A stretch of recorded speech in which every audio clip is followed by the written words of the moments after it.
Esta es nuestra lección número 21. Vamos a ocuparnos ahora un poco más al detalle de los instrumentos de arco, los instrumentos de cuerda de la orquesta. Esos instrumentos, hoy en día los instrumentos que se usan son 4: violín, viola, violonchelo y contrabajo. En sus orígenes se hicieron muchísimos instrumentos diferentes, se hicieron unos violines mucho más pequeños, hasta unos que llamaban pochette, que se metían en el bolsillo, eran unos violincitos de bolsillo, que lo usaban, por cierto, mucho los maestros de baile, allá en otros siglos donde no había discos para enseñar a bailar. Ellos sacaban su violincito del bolsillo y tocaban. Y había también unos contrabajos mucho más grandes que los de hoy, algunos que había que tocar poniendo una pequeña escalerita al lado del instrumento, porque era tan alto el cuello del instrumento que cuando había que pisar arriba tenía el ejecutante que subir 2 o 3 escalones a pisar arriba. Y entre violines y violas y violonchelos hubo muchos instrumentos. Eso con el tiempo se fue normalizando y fueron quedando pues en los instrumentos que tenemos hoy, esos 4. Esos 4 instrumentos, como en la orquesta el violín está repetido, el violín primero y violín segundo forman lo que hemos dicho el quinteto de cuerdas. Ese quinteto de cuerdas de la orquesta, que ya sabemos pues que está formado por muchos ejecutantes, es la parte expresiva más importante de la orquesta. En realidad el grupo de instrumentos que ordinariamente lleva todo el trabajo expresivo de la orquesta es el conjunto de instrumentos de cuerda, de instrumentos de arco. Antiguamente los otros instrumentos de viento y de cobre, etcétera, tenían una intervención momentánea.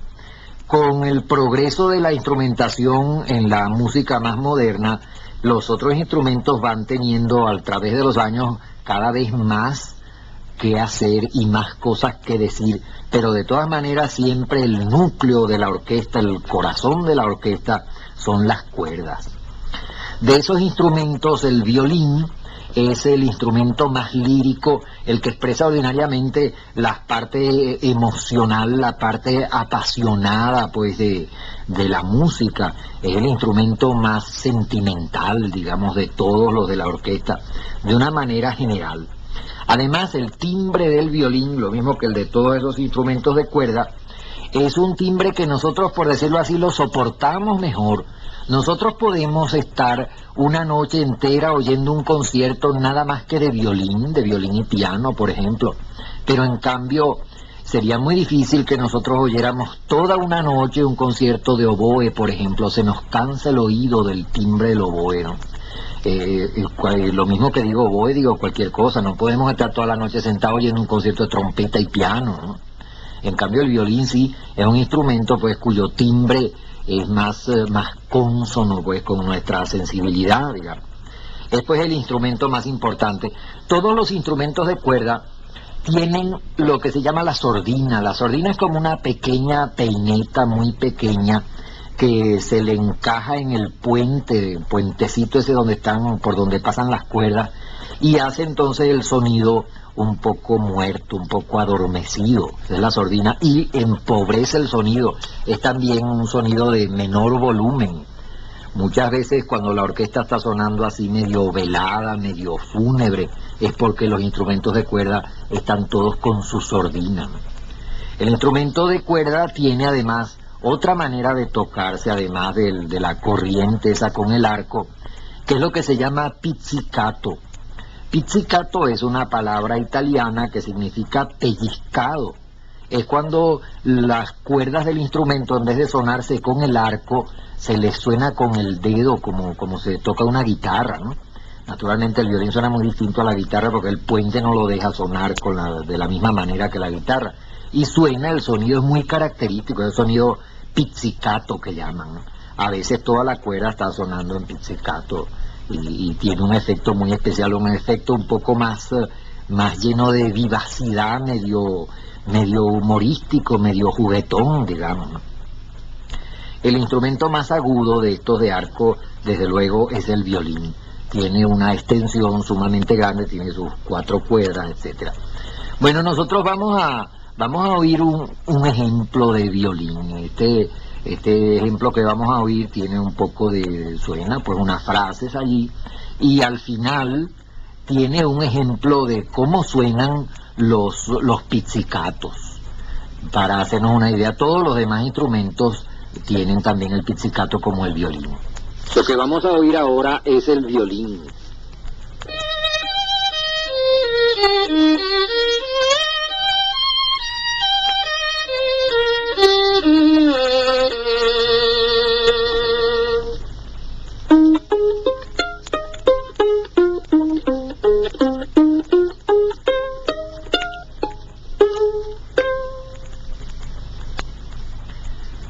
El otro instrumento que sigue al violín, un poquito más grave, es la viola. Esta viola es un instrumento muy especial. A la vista, pues un profano sentado en el patio de un teatro oyendo una orquesta no distingue cuál es violín y cuál es viola. Es un instrumento en realidad un poquitico más grande que el violín, un poquitico más ancho que el violín. El sonido sí es completamente diferente, pero a la vista sí de lejos es más o menos igual, ¿no? En la orquesta tenemos primero toda esa porción de los violines, porque son dos grupos, como hay que recordar, los primeros y los segundos, y después las violas, es un grupito un poco más pequeño, casi siempre está sentado frente al director de la orquesta. La viola es un instrumento primeramente más grave, más ronco que el violín. Equivale un poco en las voces humanas a la contralto. En realidad baja un poquito más de lo que baja la voz de contralto, pero da un poco esa impresión de contralto. Pero la viola tiene una condición muy especial en su sonido, y es que el sonido de la viola es un poco velado, un poco misterioso. A veces la viola suena un poco fañosa, ¿no?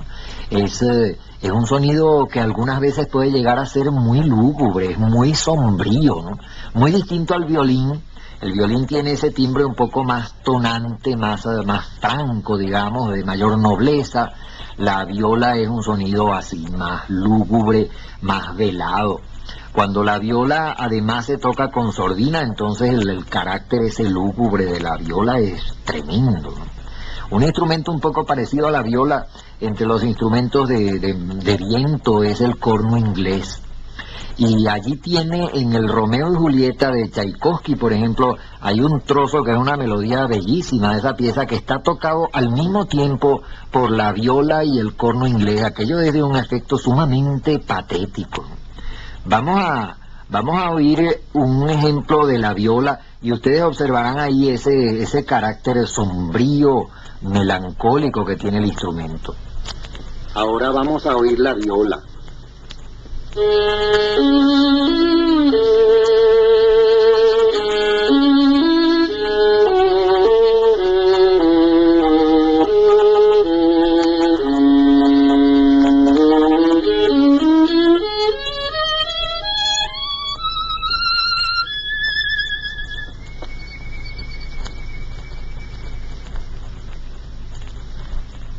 Como ustedes ven, el instrumento es capaz de subir casi tan agudo como sube el violín. Naturalmente baja mucho más. Estas indicaciones que estamos haciendo acerca del carácter de los instrumentos, del carácter expresivo del sonido de los instrumentos, no se aprecia mucho en estos ejemplos que estamos poniendo, porque aquí están oyendo ustedes el instrumento solo, aislado. Ahora, cuando ese instrumento se oye junto con los demás en la orquesta, entonces su individualidad, su carácter de instrumento resalta mucho más. El instrumento que sigue entre esos instrumentos de arco es el violonchelo. Es un instrumento muy diferente al violín y muy diferente a la viola. No me refiero solamente a su forma exterior, que eso desde luego es muy distinto. Ustedes saben que el violonchelo es el instrumento ese de cuerda grande que se toca sentado, ¿verdad? El instrumento es sumamente grande y lo tiene el ejecutante, tiene una púa en la que se apoya en el suelo, ¿verdad? Bueno, pero no me refiero a eso, sino en el carácter. El instrumento es muy distinto. Hemos visto la viola, pues la viola es un instrumento sombrío, velado, así. El violonchelo, aunque es un instrumento más grave, es muy diferente, porque el violonchelo es un instrumento cantante, es como un barítono. Y el registro agudo del violonchelo un sonido muy varonil, porque el violín tiene algo de femenino un poco. El violonchelo no es el violonchelo es un instrumento sumamente varonil, penetrante. El registro agudo es muy lírico. Los trozos en que está cantando el violonchelo en el registro superior son verdaderamente tonantes, de una gran riqueza expresiva. Y después el instrumento también desciende, baja mucho, baja más abajo de donde llega la voz del bajo de los hombres, ¿no? Es un instrumento, a pesar de ser mucho más grave que el violín y que la viola, es un instrumento de gran agilidad, porque entre los instrumentos de la orquesta hay la circunstancia de que los instrumentos más agudos son instrumentos más veloces, más ágiles, y los instrumentos más graves son un poco más lentos, no se pueden mover con la agilidad de los instrumentos agudos. Pasa lo mismo que con la gente, ¿verdad?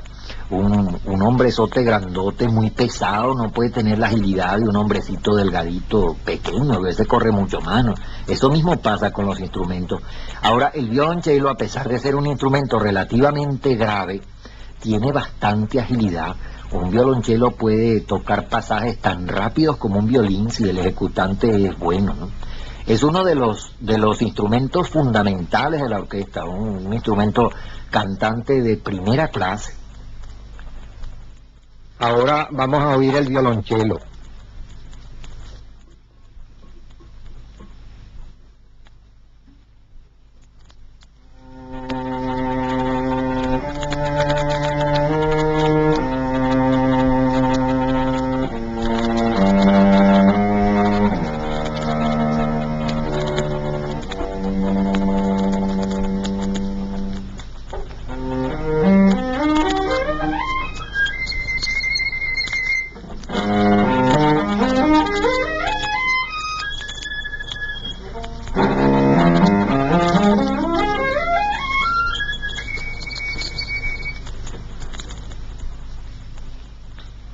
El que sigue es el contrabajo. El contrabajo es un instrumento fundamentalmente básico, es decir, que forma la nota del contrabajo, forma la base del acorde, el fundamento del acorde. Es como en una columna, la parte inferior de la columna, es donde se apoya toda aquella construcción que está encima, que es el acorde de todos los demás instrumentos, es la base.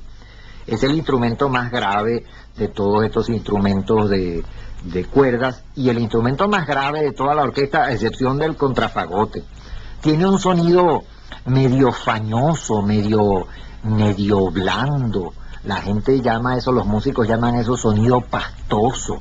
Uno tiene la impresión de que la nota del contrabajo no tiene un contorno claro, un perfil definido, sino medio borroso, ¿no? Así es el sonido del contrabajo. Ordinariamente la gente piensa que el contrabajo no sirve sino para dar notas de bajo, nada más, de fundamento, de acorde únicamente. Pero el contrabajo también puede cantar.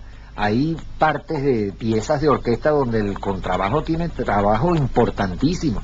Por ejemplo, en el Polichinela de Stravinsky los contrabajos se están moviendo casi a la velocidad de un violonchelo, por allá arriba agudo, ¿no?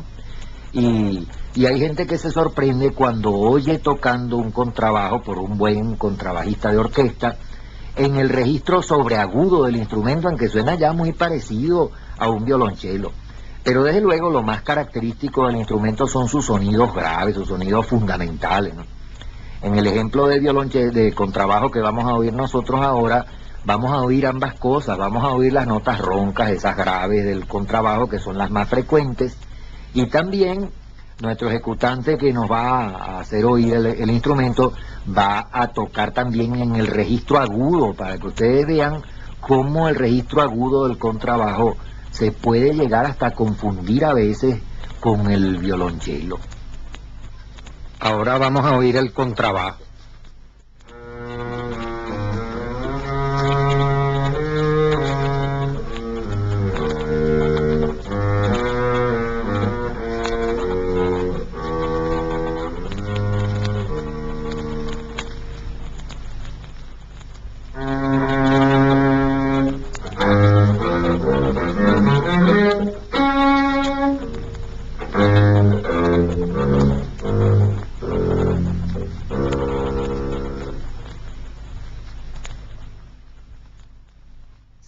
aparato reproductor de ustedes no es verdaderamente de alta fidelidad, tal vez no han podido oír bien estas últimas notas, o lo que han oído no son las notas reales, porque son notas sumamente graves. Se necesita pues para oírlas, esa es una de las cosas difíciles en la grabación, esas notas sumamente graves. Los aparatos de alta fidelidad han mejorado mucho las notas sobreagudas, las altas frecuencias. En las bajas han mejorado mucho sobre los antiguos aparatos, pero es la cosa más difícil en la reproducción, esas notas sumamente graves del contrabajo y del contrafagote. Estos instrumentos pues que hemos oído son los que forman lo que se llama el quinteto de cuerdas de la orquesta. Son distintos porque, como hemos visto, tienen su personalidad diferente. El violín, un sonido mucho más emotivo, más franco, abierto, apasionado. La viola un poco misteriosa, un poco sombría, velada. El violonchelo muy varonil, cantante arriba. El contrabajo gangoso, es como un elefante, es pesado en sus notas graves, ¿no? A pesar de ser tan diferentes y de tener su individualidad muy marcada, esos instrumentos juntos forman esa sola masa de sonido que son las cuerdas de la orquesta. Y es, pues, como hemos dicho, el núcleo fundamental de la expresión de la orquesta. En las instrumentaciones de tipo francés o ruso, los franceses o los rusos, casi siempre, con excepciones desde luego, tratan de instrumentar de manera que cada instrumento pueda expresar su personalidad, y se encuentran solos de esos instrumentos o partes donde quedan aislados, ¿no? En cambio, la tendencia general de los alemanes y austriacos es más bien a emplear la orquesta por grupos, por familias. Ahí vemos entonces toda esa masa de cuerdas como suena como una sola unidad. Bueno, así termina pues nuestra lección número 21.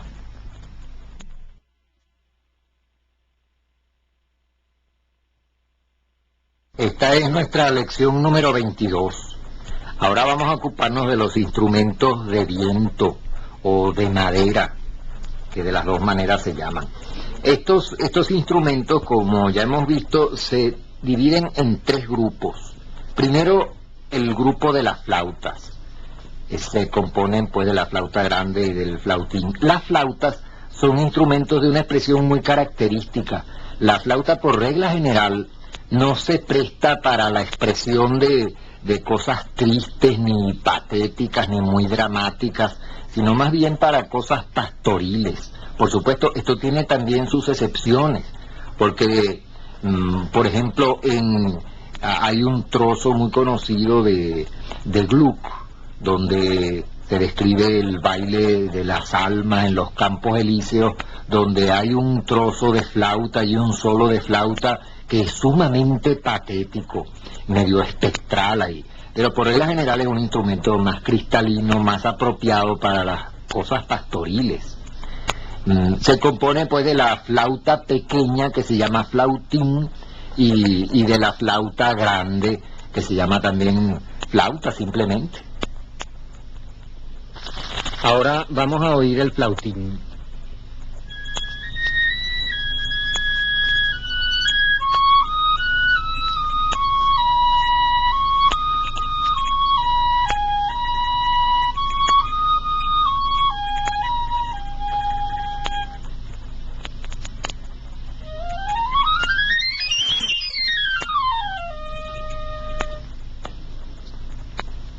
El flautín es el instrumento más agudo de toda la orquesta, el que da las notas más altas de todo.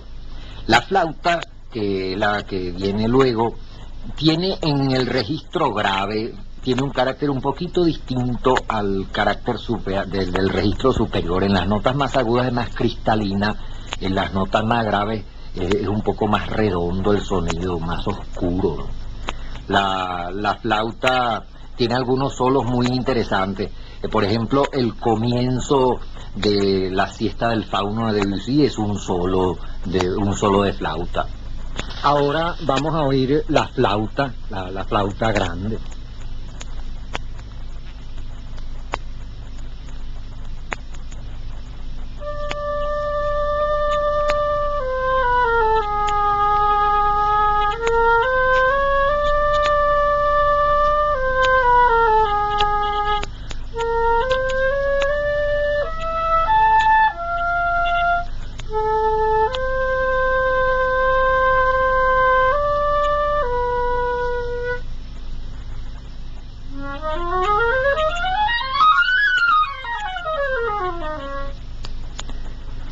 Vamos ahora con los clarinetes.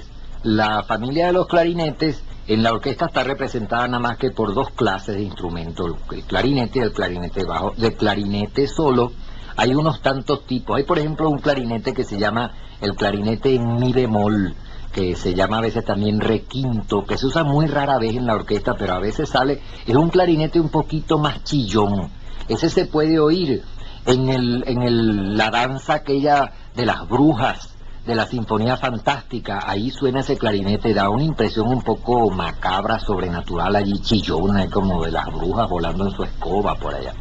Pero el clarinete corriente de la orquesta no tiene ese carácter así medio chillón.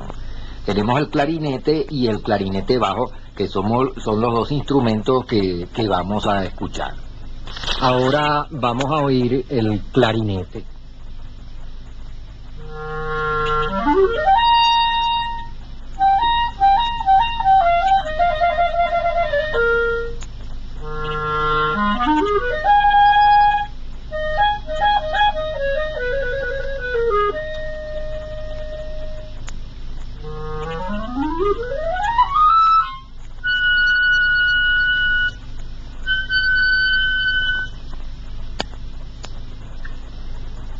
Entre el clarinete y el clarinete bajo había aquel instrumento de que hablamos, el corno di bassetto, que era un clarinete como parecido así como una viola, ¿no? Ese desgraciadamente ya no existe. No existen más que los dos de clarinete y clarinete bajo. El clarinete tiene en el registro inferior un sonido muy característico que se llama el caramillo. Caramillo era el nombre de un antiguo instrumento musical con el cual no tenemos nada que ver, pero las notas graves del clarinete se les da ese nombre de caramillo porque sonaba parecido al viejo instrumento. Es un sonido muy pastoso, muy hermoso. Se puede oír un solo grande de clarinete en ese registro grave en el comienzo de la Quinta Sinfonía de Tchaikovsky. Ese principio es cantado por los clarinetes en su registro grave. Ahora vamos a oír el clarinete bajo.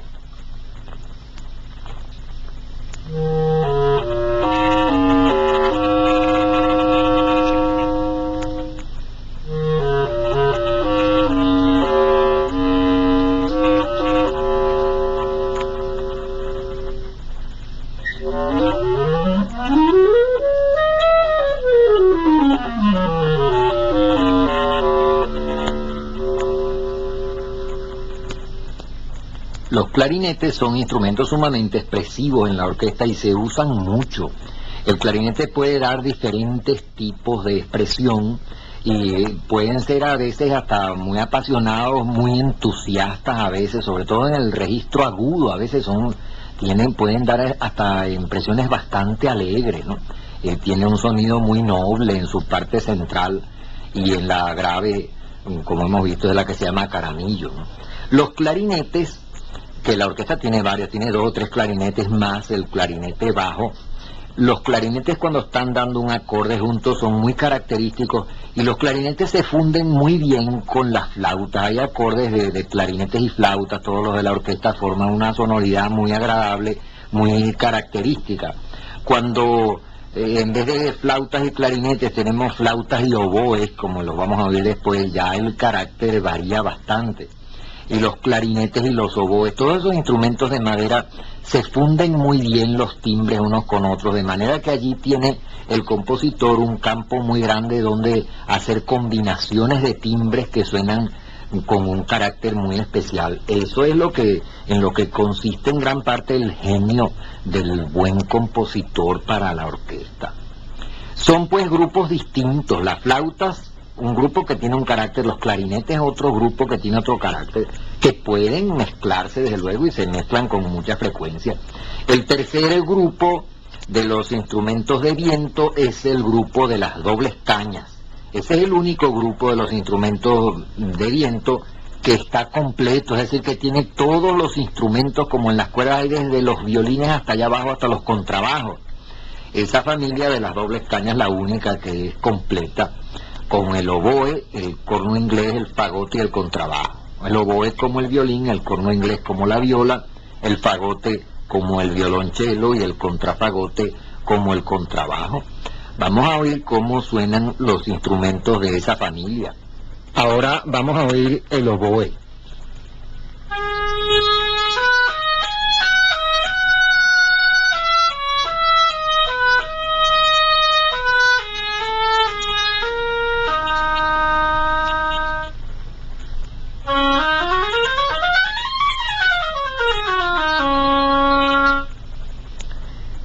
El que sigue, que es el corno inglés, es muy parecido al oboe, pero es un poquito más ronco, es a veces más desolado. Hay algunas piezas que tienen solos de corno inglés muy característicos, como ese que mencionamos en otra de estas lecciones, que es el preludio del tercer acto de Tristán, del Tristán de Wagner, que tiene un solo de corno inglés que da toda esa atmósfera de desolación de aquel mar del norte brumoso, donde estaba, en cuyas riberas estaba el castillo aquel del rey Marco en el Tristán, y el dolor de los apasionamientos que salen allí en aquella obra. Todo eso lo da un poco el carácter ese del corno inglés, que es como en esta familia de las dobles cañas, es como si fuera la viola. Ahora vamos a oír el corno inglés.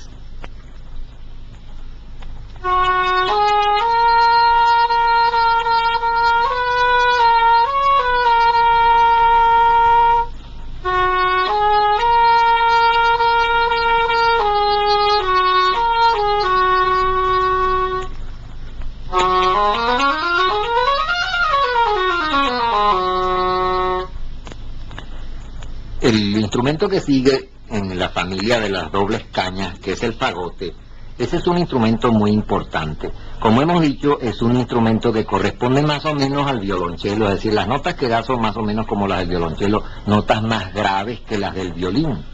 El fagote es un instrumento muy importante en la orquesta y de los instrumentos más antiguos en la orquesta, porque el corno inglés, por ejemplo, no es un instrumento que ha figurado siempre en la orquesta, y hay muchísimas obras que no tienen corno inglés. Por ejemplo, en ninguna de las sinfonías de Beethoven hay corno inglés. Pero el fagote, en cambio, ese no falta nunca, desde las orquestas más antiguas.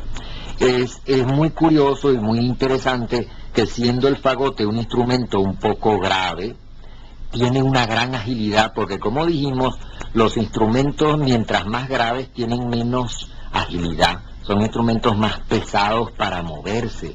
El fagote es un instrumento que, a la vez que es grave, tiene una sorprendente agilidad. El fagote puede ejecutar pasajes tan rapidísimos como los de un violín en cualquier parte, un poquito hasta más rápido que el violonchelo mismo, que tiene bastante agilidad. Del fagote se ha dicho muchas veces que es uno de los instrumentos más jocosos o humorísticos de la orquesta, y hasta ha habido musicólogos que han dicho que el fagote es el payaso de la orquesta. Hay algo de eso, porque el fagote tiene a veces un sonido, como lo tienen todos los de las dobles cañas, que son un poquito fañoso, el sonido medio nasal, pero ese sonido medio fañoso que en el oboe y en el corno inglés da impresión un poco de tristeza, de melancolía, ¿no? En el registro agudo del fagote da una impresión un poco humorística, eso es cierto. Sin embargo, no hay que exagerar, como lo hacen algunas personas, este carácter un poco humorístico del fagote, porque el fagote también puede dar expresiones sumamente serias y hasta tristes, hasta dolorosas a veces. Es un instrumento que tiene una gran riqueza de expresión, lo mismo que la tiene en su técnica, en su ejecución. Mozart escribió un muy célebre concierto de fagote y orquesta. Esas obras de conciertos de instrumentos de este tipo con orquesta, es bueno oírlas porque ayuda a fijar mucho en nuestra memoria el timbre de ellos. Mozart escribió conciertos de flauta, escribió un concierto muy célebre de clarinete que está grabado, por ahí hay grabaciones de ese concierto, y eso nos ayuda a que persista bien en nosotros ese timbre de esos instrumentos. El concierto de fagote clarinete de Mozart es muy conocido. Hay también un buen solo de fagote en la Sherazada de Rimsky-Korsakov, en el comienzo de aquel trozo que se llama La historia del príncipe Kalandor, que es el segundo movimiento de la Sherazada. Ese comienza con un solo de fagote, y ese fagote allí sí está en su registro agudo, ese que a veces puede ser un poco jocoso, ¿no? Pero no siempre es así. Ahora vamos a oír el fagote.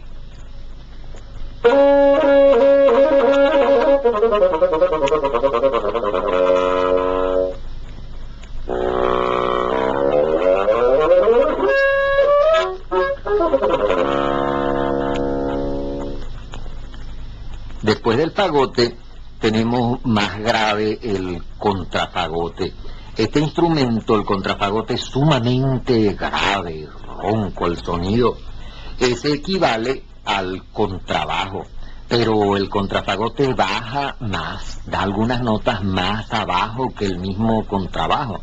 De manera que entre los instrumentos de viento tenemos el que da las notas más agudas en toda la orquesta, que es el flautín, y tenemos el que da las notas más graves de toda la orquesta, que es el contrafagote. Entre esos dos extremos está toda la orquesta. El contrafagote sí es un instrumento, por ser tan sumamente grave, que no tiene la agilidad, no puede correr tanto como el fagote. Sin embargo, sorprende mucho que para un instrumento de un registro tan sumamente grave como es el contrafagote, pueda tener la relativa agilidad que tiene. Y tanto el fagote como el contrafagote son instrumentos que tienen una gran extensión. Entre la nota más grave y la nota más aguda que pueden dar, hay un trecho muy grande, de manera que son instrumentos pues de muy grande extensión. El contrafagote, como la mayoría de esos instrumentos que son sumamente graves, sumamente roncos, es un instrumento que no se presta mucho para solos, es decir, para decir frases él solo en la orquesta con acompañamiento de otros instrumentos, sino que el contrafagote casi siempre está formando parte de un acorde. Sin embargo, hay alguno que otro trozo donde se puede oír el contrafagote solo. Uno de esos trozos, de los más célebres, es el solo de contrafagote que existe en aquella pieza de Maurice Ravel que se llama Ma Mère Loire. Ma Mère Loire, que son cuentos infantiles para orquesta por Ravel. Hay uno de ellos que se llama La Bella y la Bestia. Tiene movimiento de vals, es un trozo muy hermoso, donde unas veces la flauta, otras veces el clarinete cantan aquel tema como de valse, y figura como que es la bella, es decir, la princesa, la muchacha bonita. Y después, un poco más adelante, que en la narración del cuento aparece un monstruo, una bestia, un animalote enorme allí, entonces es el contrafagote el que canta solo allí para dar la impresión del animal ese tan monstruoso. Que por cierto, en la pieza de Ravel después resulta que ese animal era un príncipe que lo había encantado, un hada o yo no sé quién, y después que la muchacha se acerca y acaricia al monstruo, entonces el monstruo se convierte en aquel príncipe tan bello y tal. Bueno, ese monstruo pues es un solo de contrafagote, uno de los muy pocos solos de contrafagote que existen. Vamos a oír pues el contrafagote.